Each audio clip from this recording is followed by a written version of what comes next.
పవన్ కళ్యాణ్ మానసిక స్థితి బాలేదన్నారు ఎమ్మెల్యే గ్రంథి శ్రీనివాస్. పవన్ కళ్యాణ్కు పిచ్చి ముదిరిందని, ఖచ్చితంగా చిరంజీవి తన తమ్ముడిని వైద్యులకు చూపించాలని విజ్ఞప్తి చేశారు. పవన్ ఎప్పుడు ఏం మాట్లాడతాడో అతనికే తెలియదన్నారు. అటు చిరంజీవి కూడా పక్కా కమర్షియల్ అన్న గ్రంథి శ్రీనివాస్ కేవలం తన సినిమా కోసమే పవన్కు మద్దతిస్తున్నారని చెప్పుకొచ్చారు. ఆయన మాట్లాడిన విధానం కానీ అది కానీ చూస్తుంటే పిచ్చి బాగా ముదిరినట్టుగా కనిపిస్తుంది. ఎందుకంటే ఆల్రెడీ గతంలో ఆయన మాట్లాడే విధానం కానీ, ఆయన భాష కానీ, లేతే ఆయన ఊగిపోవడం కానీ, రెచ్చిపోవడం కానీ, ఈ లక్షణాలన్నీ కూడా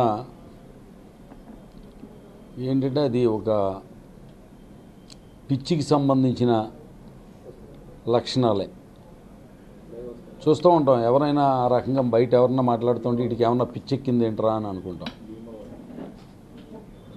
మరి ఈ రకంగా బాగా పిచ్చి ముదిరిపోయిన వ్యక్తిని తప్పనిసరిగా వైద్యం చేస్తే బాగుంటుంది అని చెప్పినప్పటికీ కూడా మరి పవన్ కళ్యాణ్ గారు ఎవరి మాట వింటున్నాడో లేదో తెలీదు, లేకపోతే ఆయనకి చూపించారో లేదో తెలీదు. ఏదన్నా పిచ్చి పడితే దానివల్ల ఆ కుటుంబ సభ్యులు చుట్టుపక్కల ఉన్న వాళ్ళకి కొద్దిగా ఏమన్నా చిన్న ఇబ్బందే ఉంటుంది. కానీ కుక్కకి పిచ్చి పడితే అది కరిసిందనుకో మళ్ళీ బొడ్డు చుట్టూ ఇంజక్షన్లు చేయించుకోవాలి, పచ్చిం చేయాలి. అంటే మనిషి స్థాయి నుంచి ఈయన ఏ స్థాయికి వెళ్ళిపోయాడు అనేది ఆయన భాష అది చూస్తుంటే నా నోటితోటి అనలేకపోతున్నాను. కానీ జనరల్గా మన సమాజంలో బాగా పిచ్చి ముదిరినట్లుగా ఏమన్నా పడితే ఈయన ఏమన్నా పిచ్చి కుక్క కరిసింది ఏంట్రా అంటాం, లేదా పిచ్చి కుక్కలాగా మాట్లాడుతున్నా మీదడిపోతున్నాడు ఏంట్రా అంటాం. ఇది జనరల్గా సమాజంలో మనం అందరం చాలాసార్లు మాట్లాడుకునేదే, మన లైఫ్ టైంలో చాలాసార్లు అనుకుంటాం. చిరంజీవి గారు అయితే కనుక ఆయన సినిమాలు ఆడటం కోసం, చిరంజీవి గారు సినిమాలు ఆడటం కోసం చిరంజీవి గారు వెళ్ళి ఒకసారి జగన్మోహన్ రెడ్డి గారిని కలిసి సినిమా పరిశ్రమ గురించి రిక్వెస్ట్ చేస్తూ ఒక ముఖ్యమంత్రి హోదాలో ఆయన్ని నమస్కారం చేస్తే దాన్ని సహించలేని పవన్ కళ్యాణ్ గారు చిరంజీవి సినిమాని బాయ్కాట్ చేయమంటే ఆ తర్వాత విడుదలైన సినిమాకి ఓపెనింగ్స్ కూడా లేవు. తన సినిమా ఆడాలంటే కనుక పవన్ కళ్యాణ్ గారి అభిమానులు వస్తేనే కానీ నా సినిమా ఆడదు అని చెప్పి చిరంజీవి గారు పక్కా కమర్షియల్ అనేది మన అందరికీ తెలుసు. ప్రజారాజ్యం పార్టీ పెట్టి 18 సీట్లు గెలిచిన తర్వాత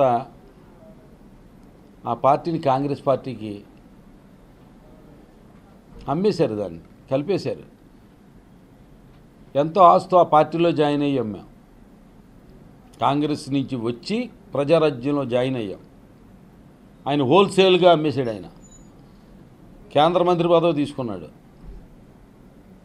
ఇప్పుడు ఈయన 10 ఏళ్ల మట్టి పార్టీని నడుపుతున్నాను, రోడ్ల మీద యుద్ధం చేస్తున్నాను అని అంటున్నాడు. ఎప్పుడు చేసాడండి ఈయన?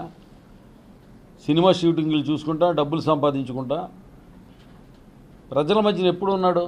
కోవిడ్ వచ్చినప్పుడు ఎక్కడైనా వచ్చాడా? కనిపించాడు అసలు ఈ పవన్ కళ్యాణ్ గారు? మన దురదృష్టం ఏంటంటే చిరంజీవి గారిలాగా ఈయన ఈ పార్టీని ఆ తెలుగుదేశం పార్టీలో కలిపేసి ఉంటే బాగుండు. కలిపేసి ఉంటే కనుక ఒకసారే వస్తుంది ప్యాకేజీ. ఆ పార్టీని అలా ఉంచుకుంటూ ఎలక్షన్లకి కూడా ప్యాకేజీ తీసుకోవచ్చని మంచి ప్రొఫెషనల్ అయిన పవన్ కళ్యాణ్ గారు మంచి వ్యాపారవేత్త.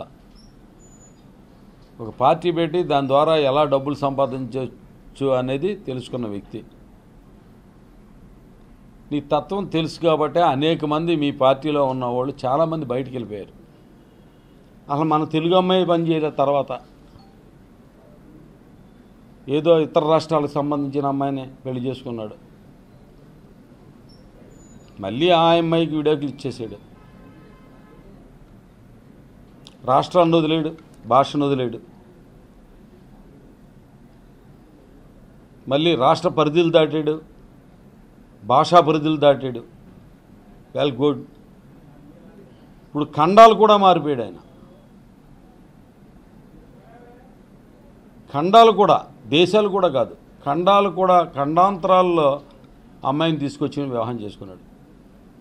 అరే మన భారతదేశంలో పుట్టిన అమ్మాయిలు ఎవ్వరు కూడా వివాహానికి, భర్తతో కాపురం చేయడానికి ఎవరు అర్హులైన వాళ్ళే కాదనమాట, లేరన్నమాట అసలు.